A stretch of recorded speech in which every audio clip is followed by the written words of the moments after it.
to Dash, and today, as you can see by the title, I'm going to be rotating my tires and also installing a stud conversion kit. If you know anyone that has a German car like a Volkswagen, a BMW, a Porsche, an Audi, what happens is they don't have standoffs or studs on the wheel hubs themselves. What happens is you have to put the wheel up onto the to the hub and get your lug bolt.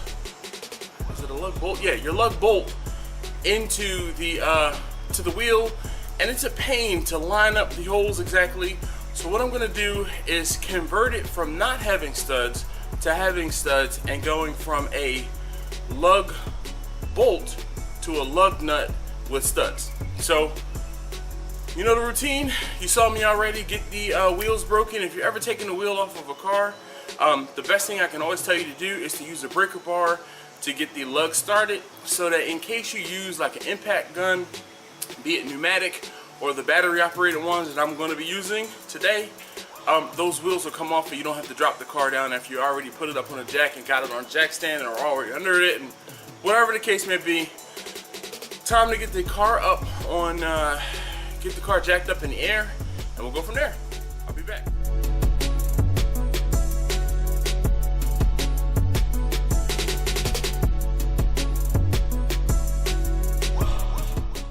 Alright, well, I'm back, and you saw me get the car up on jacks. So I put two jacks up in the front, and then I had one jack under the tow hitch. If I was getting under the car, then I would definitely use jack stands.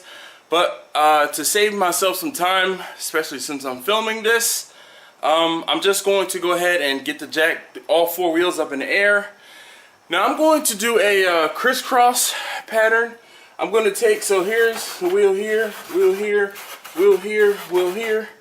This actually would be better, but I'm going to go these two to the front, and this and this. I'm going to crisscross them. I'm going to move the rear wheels. I'm going to move the rear wheels forward, and then the front wheels I'm going to put on the opposite side of the car in the back. Alright, so at this point, let's get the wheels off. Once I get the wheels off, I'm going to get the wheels to where they need to be, and then I'm going to get the stud, or show you the stud conversion, and what I have to do to install it. Alright, let's do this. Okay, so here's the process of removing the wheel and getting the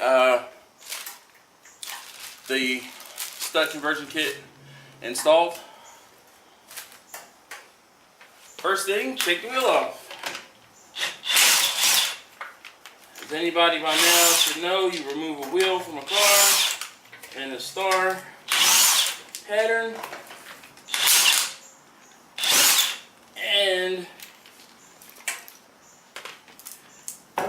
remove the wheel and tire. So this is what I was talking about before. These are lug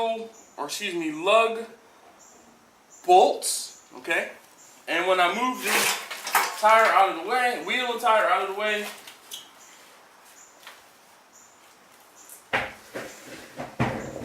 you can see that the hub doesn't have anything for this to, for the wheel to sit on, except for the ring here, okay? So what happens is you take the studs, or the stud conversions, these are just studs, and you insert them into where the lug bolts went, and you repeat that, well, on this particular wheel 5 more times, and then once you're done, you use a nut, all right, or a lug, just like you would on most other vehicles that have lugs as opposed to wheel or lug bolts. You use a lug nut as opposed to a lug bolt. There we go. Alright, so now the important thing to do is I'm going to take this back out, and you might be saying to yourself, well, how do you make sure that the studs don't back out of the hub on the wheel or on the vehicle? that is where, let me get these lined up in my hand. 5. That is where thread locker comes in. Thread locker is something that's made by Permatex.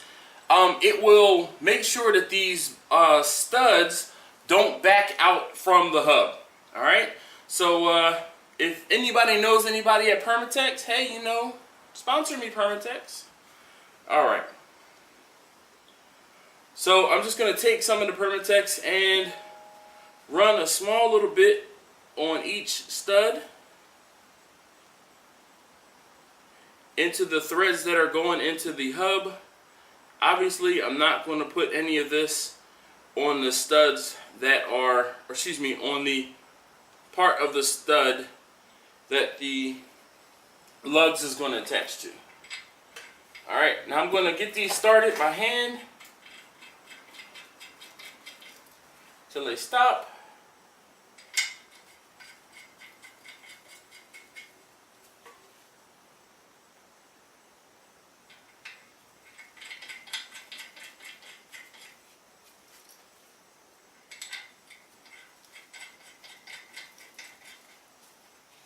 And last but not least,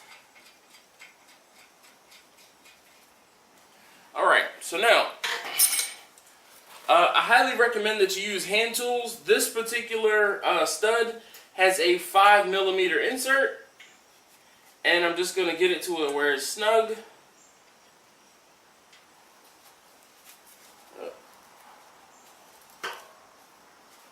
I just so happen to have these in my toolbox.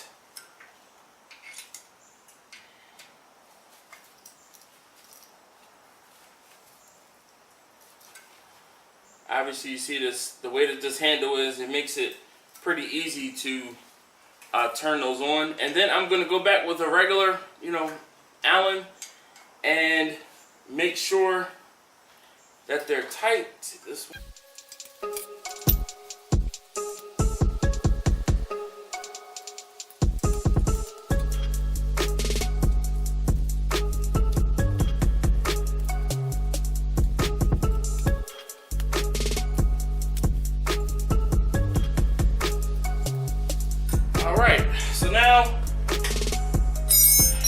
Again, I recommend using hand tools. Ask me how I know. Okay, so the reinstallation process. So after I went ahead and, like I said, put the studs on with the thread locker. Okay, and now it's time to take this wheel that was in the driver's side rear and put it up to the driver's side front. Now, if you saw before when I took the wheel off, I don't know if I included that portion in this video, but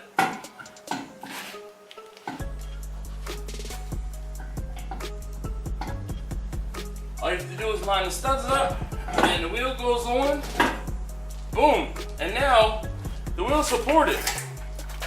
So I'm going to start the lugs, the lug nuts, onto the studs by hand.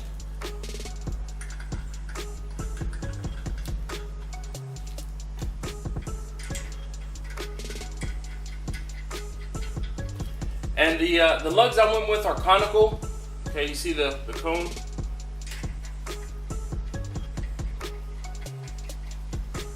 Now that they're started, take your impact.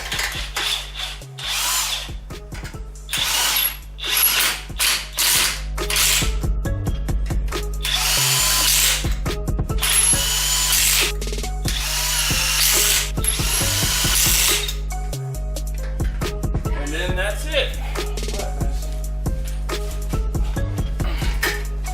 Best part about doing work at home is my wife sent out breakfast to the garage. Yeah.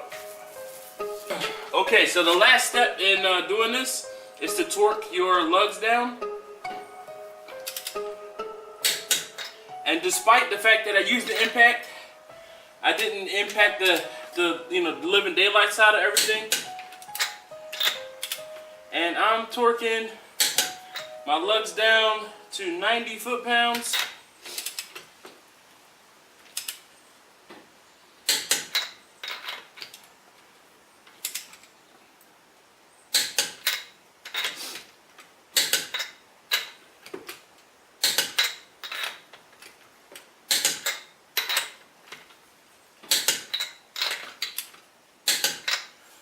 think?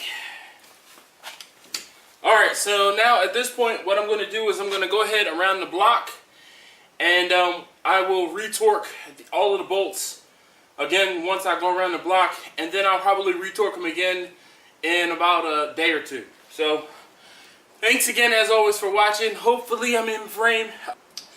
If you wanted more information about the wheel stud conversion kit that I got, I'll put a link down in the description to a website called ECS Tuning. They sell a lot of German specific parts and pieces. A lot of OEM stuff, a lot of aftermarket stuff, and you know, obviously things that'll help you out in between. Alright, thanks again for watching.